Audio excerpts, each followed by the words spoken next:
Parkinson જે છે એ બ્રેઇનનો એક ન્યુરોડીજનરેટિવ પ્રોગ્રેસિવ ડિસીઝ છે.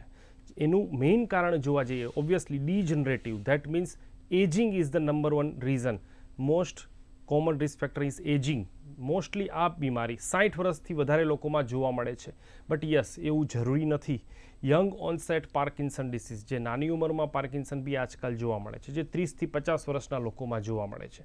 તો જ્યારે બી એજિંગ થાય છે ત્યારે આપણા બ્રેઇનમાં બેઝલ ગેંગ્લિયા અને સબસ્ટેન્શિયા નાયગ્રા નામનું એક સબસ્ટન્સ હોય છે, જ્યાં ડોપામાઇનની માત્રા ધીરે ધીરે કરીને ઓછી થવા માંડે છે. અને આ માત્રા ઓછી થવાના લીધે પાર્કિન્સનના લક્ષણો જોવા મળે છે. Number 2, it can be genetic also. ઘણી વખત 5%થી 10% જેવા પાર્કિન્સન્સ ડિસીઝ ફેમિલિયલ બી હોય છે, હેરિડિટરી બી હોઈ શકે છે.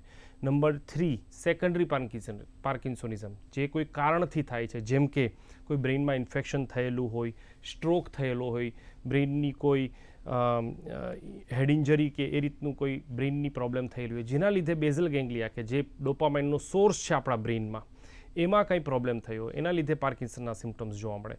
તો આ મેઇન કારણ છે. અધરવાઇઝ કોઈ માણસ લોંગ ટર્મ પેસ્ટિસાઇડ એક્સપોઝર હોય કે કોઈ ટોક્સિન એક્સપોઝર હોય, ઇન્ડસ્ટ્રીયલ કેમિકલ એક્સપોઝર લોંગ ટાઈમથી હોય, તો આ બધા કારણોના લીધે બી પાર્કિન્સન લોંગ ટાઈમમાં આપણને આવા લક્ષણો જોવા મળી શકે છે.